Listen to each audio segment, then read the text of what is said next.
In the evening, the student council quickly assembles to don hoods and masks. Faces hidden, we go from door to rouse our classmates and send them outside to the gathering. The students are seated in groups by hall around the remains of the bonfire.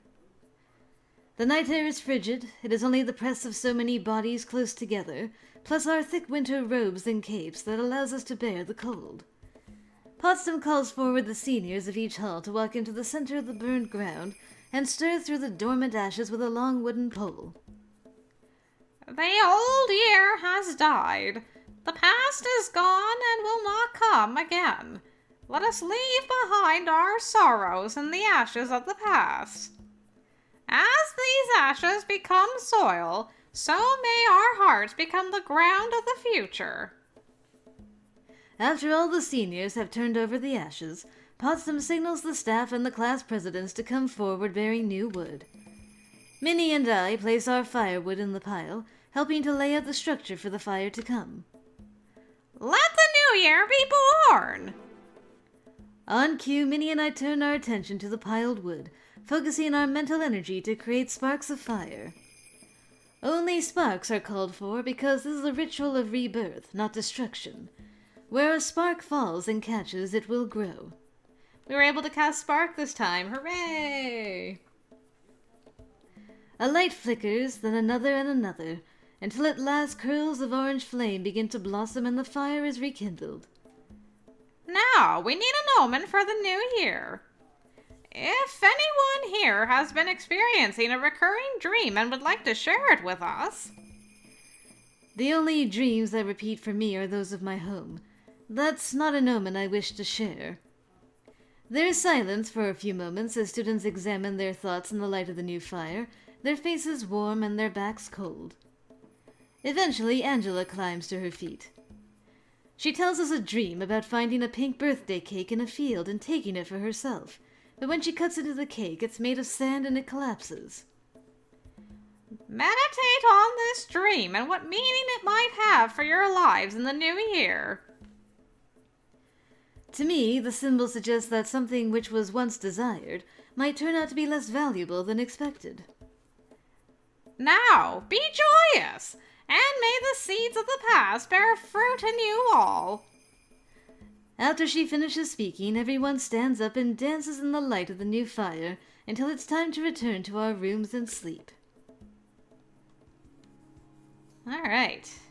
That was a little bit more of a successful fire burning ceremony.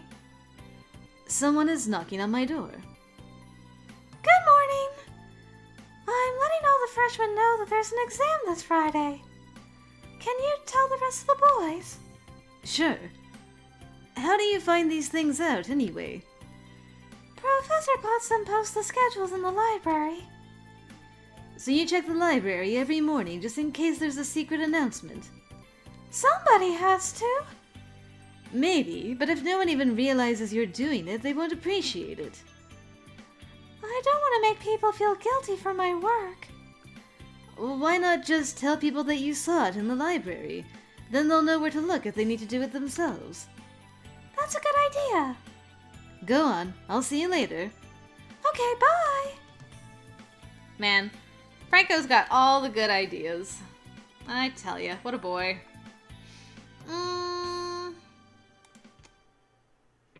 Let's take 3. And then a couple of studies. Hopefully we don't fail. 3 should be enough to get us to full on white. I was like, what does this music mean? And then this is the first thing. What am I going to do about Minnie? I promised her a romantic date, to pamper her and make her feel special and relaxed. But how do I do that? If we were in my homeland, it would be easy to arrange. I could reserve any restaurant, hire dancers and musicians, the works. But in this land, I am offered only the same allowance as any other student. I don't even know where to find musicians if I could afford them. I could send a message to my parents for aid, but while their words can be sent in a day, objects take more effort. And what would I ask for? They cannot put a romantic date in a chest. I wish they were here to talk to give advice. I need help. There's only one thing I can think of.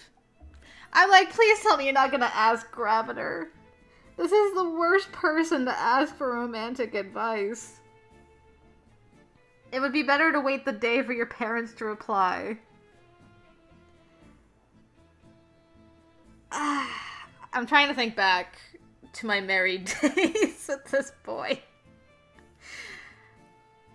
I mean, he can be thoughtful, but it was not someone I'd go to for romantic advice. Oh boy, alright.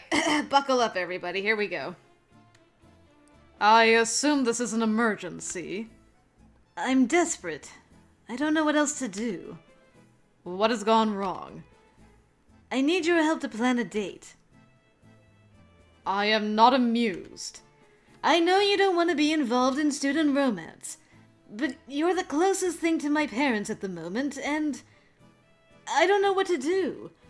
I need to take charge and impress her, but I don't live here and I don't know how things work.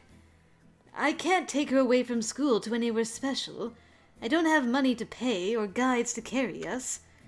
I can't even prepare a meal here because I don't have access to the kitchen, but I know the teachers can arrange... Cease your prattling! If you must insist on involving Iris Academy's staff in your pathetic courtship, then take it up with Petunia. I am not the man for this. I'm sorry. Remember your honor, boy. Beware foolish attachments. I'm not going to tell her anything she shouldn't know. But I owe her this, and that's honor too. Minnie's tried so hard to please me. She deserves my best efforts, even if I have to embarrass myself in the meanwhile. Thank you for your advice. I will speak to Professor Potsdam. Oh, he had a nice smile at the end. Maybe he's not as jaded with romance as I thought. There's the Grabner I married. I wish you pleasant fortunes. I appreciate your words. He is more kind than most would give him credit for. Yeah, he's a big old softy. I miss him still.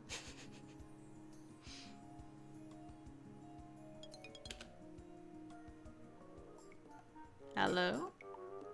Now we gotta... I wouldn't ask Petunia for help with this either. Although, she did help me woo Grabner. So long ago. She was like, he's sick, make him soup and bring it to him. That'll be nice. It was a good idea. I wait after class to speak to Professor Potsdam. Franco? Did you need something? A matter of green magic, perhaps? Winku winku.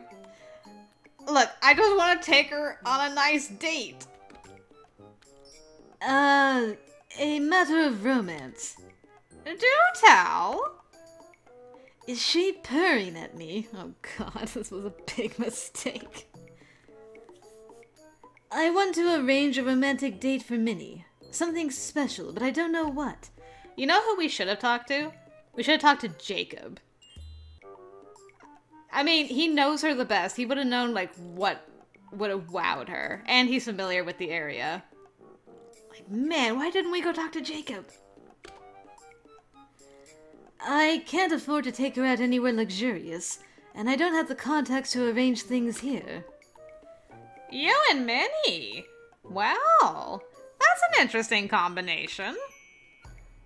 I asked Professor Grabner for advice, and he said I should ask you instead.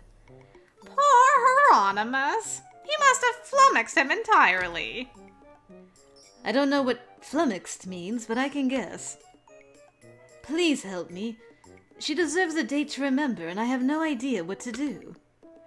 Don't worry, Seedling. I have a lovely idea. You should invite Miss Cochran for a picnic. Aren't picnics usually held outside? It's still too cold here. We do have a greenhouse. A picnic benefits from a lush natural atmosphere with plenty of plants and sweet air to relax in. But there is a place where you can find that without freezing. Somewhere magical?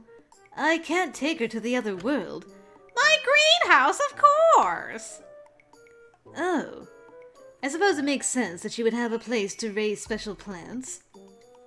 I don't believe Miss Cochran spends any time there, so it should be a pleasant treat. And I can have the kitchens whip up a feast.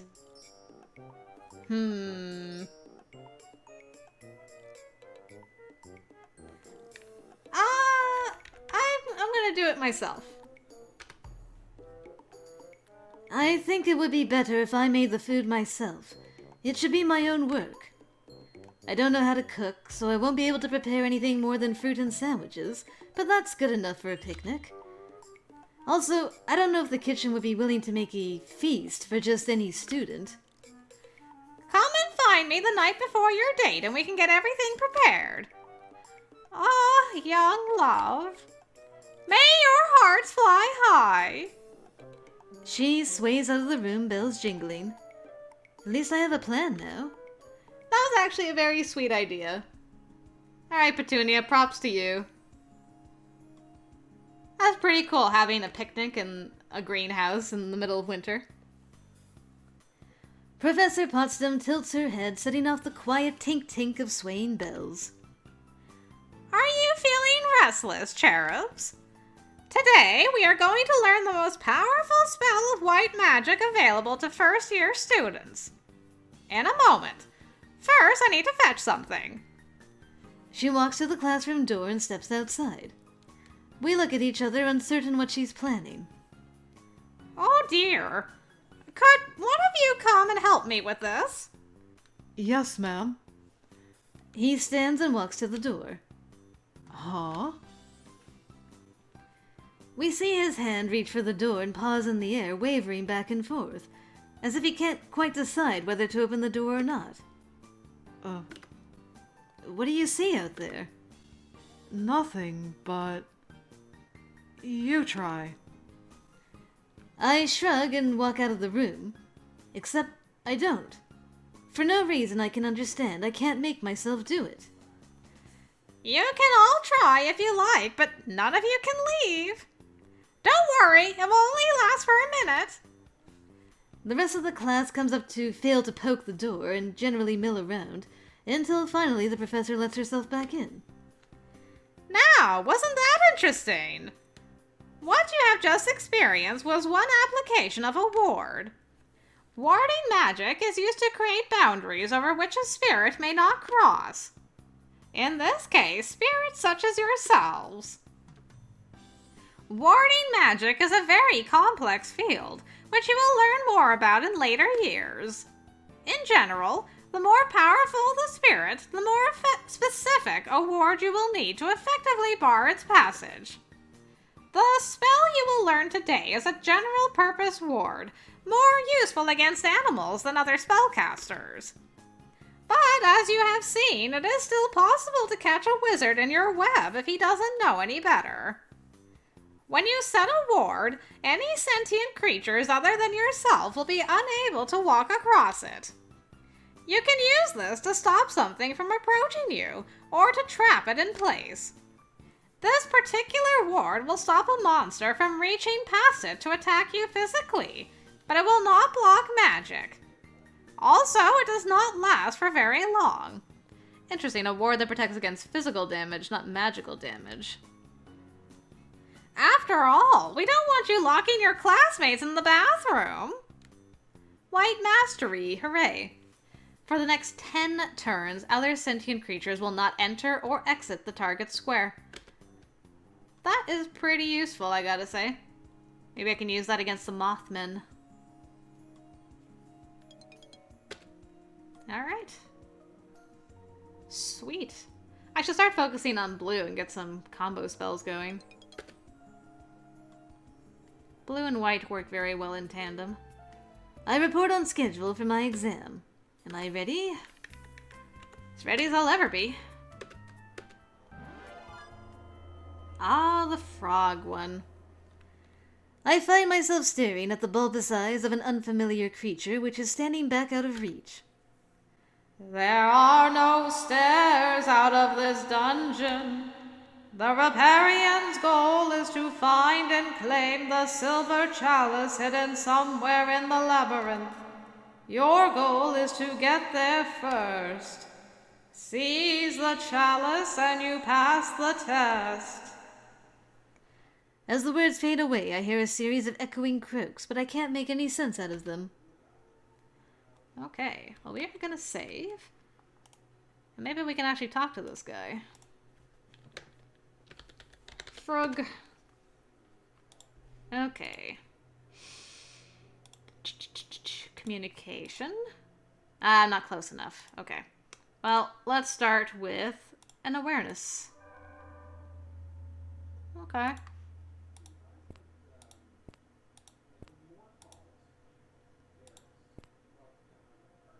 Hi, you might be close enough now.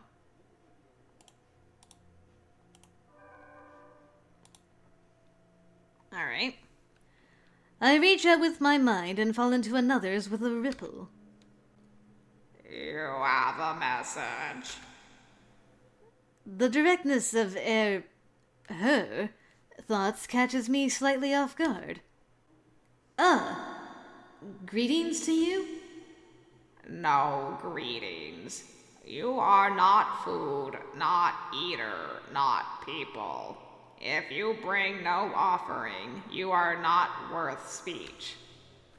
Offering. I get a sense that he doesn't only mean presents.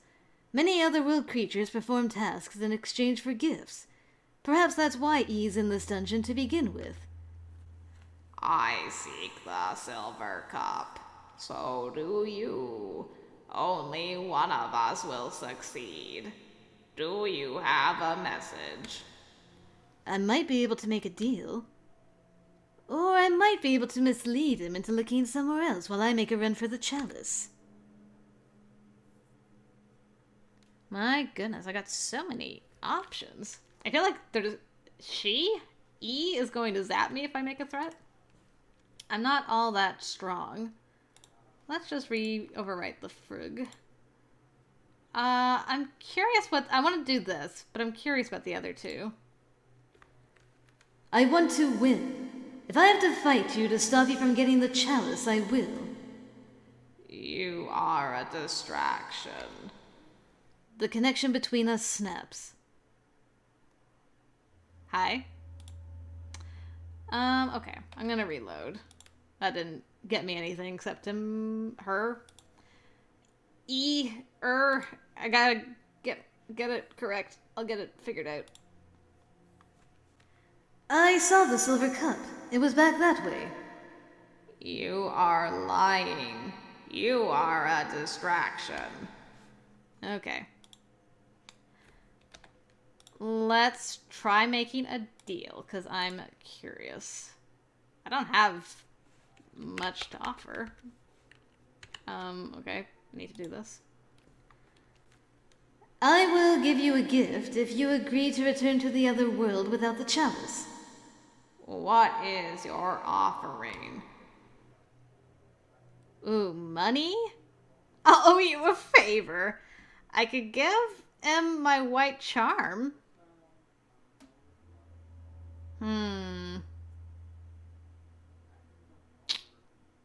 Ooh, do I want to give up my white charm?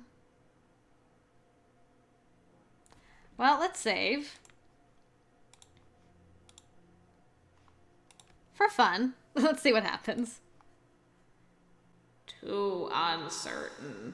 You might soon die. Then we would gain nothing. Well, that's a cheerful thought. Okay.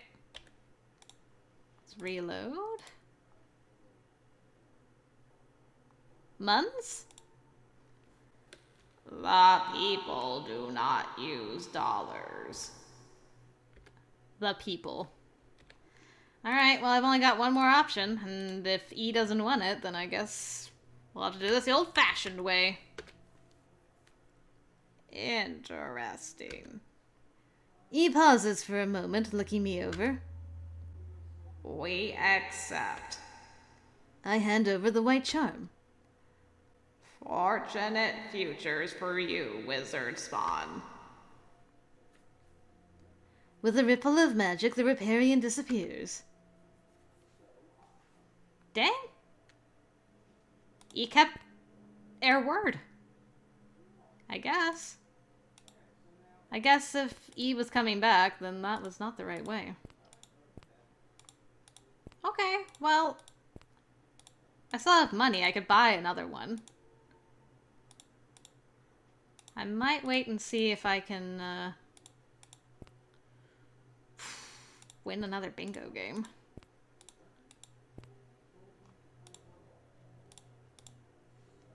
Ah, the moderation.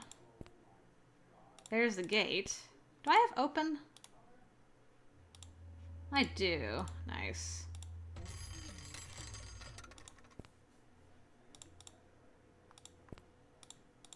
I wonder if there's an achievement for making a deal with the Riparian.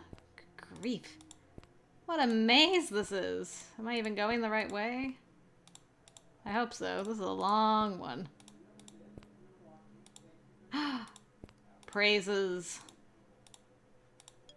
Alright. As my hand contacts the metal, I tense, expecting a magical reaction. Nothing happens. The Kabakan jewels do not blaze to life. The silver remains cold and smooth against my skin. Oh, there it goes. When I can feel my feet again, I am standing in the school quad and I have to shield my eyes against the sunlight. Congratulations, Franco! For succeeding in your quest, you receive 5 merits. And another 5 merits for negotiating an additional victory. Nice. Okay, very cool. Though it is always important to consider the trade-offs when making such a bargain. I hope you enjoyed putting your skills into practice. Now, if you'll excuse me, I have another student to look after. Looks like I'm finished for the day. Yeah, if I wasn't going to do that just to see what would happen, I don't think I would have given him my white charm, because that's a very useful thing. I could have probably beat the dungeon just by using awareness and running ahead. And probably ward to keep... Well, you might have been able to get past it. I don't know.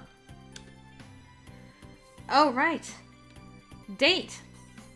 I set up plans for our picnic yesterday and told Minnie to take some time off today. She insisted on checking in at the library first, but promised she'd be free at noon. So now all I have to do is be romantic. Ooh. With Minnie's hand in mine, I lead the way into Professor Potsdam's greenhouse. I've seen magically outsized plants before, but these are unfamiliar stock to me. The air is warm and damp and smells of fresh soil and bruised blossoms. Minnie stops and stares at the enormous leaves waving over her head. Oh, I didn't know this was here. I'm glad I could surprise you. I should make notes on these plants in case they come up in future green magic lessons. Minnie! Date? Relax. Right, sorry. Looking around a little is not a bad idea, though we should be careful. Knowing Potsdam, some of these plants may bite. Oh, the fly trap won't hurt you. It's not sharp. It feeds by holding something still long enough to dissolve it. And we definitely get you out before then. Eventually. Oh, but you shouldn't trigger them anyway. Setting off a trap uses a lot of energy. It can starve if there's no food. I wasn't planning on it.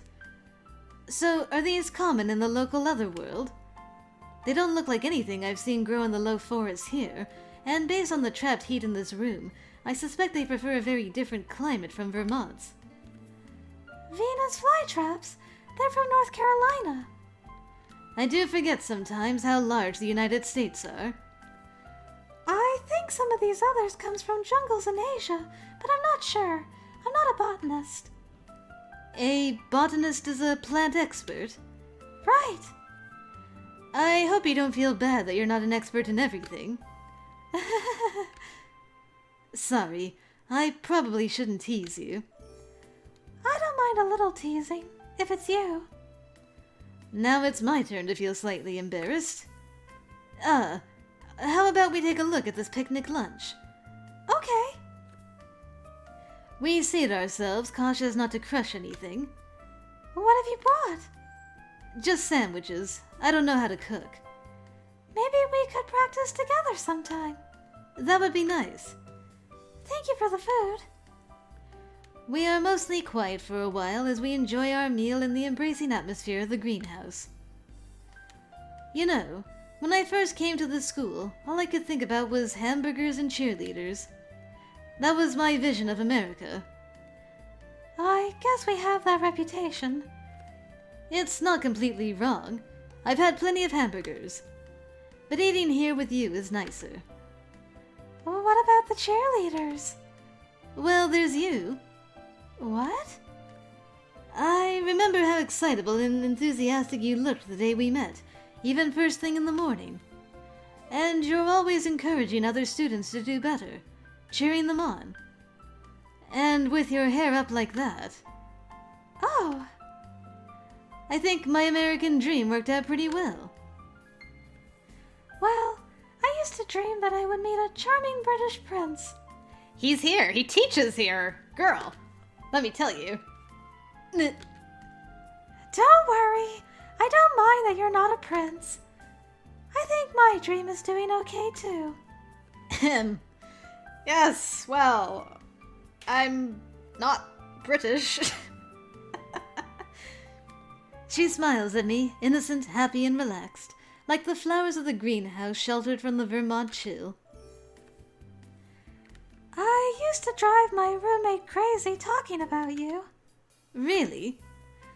Well, sometimes I think everything I do drives Pastel crazy. We've never really made friends. I'm sorry. Oh, it's not her fault. I talk too much, and not about the things she's interested in. She's not interested in boys?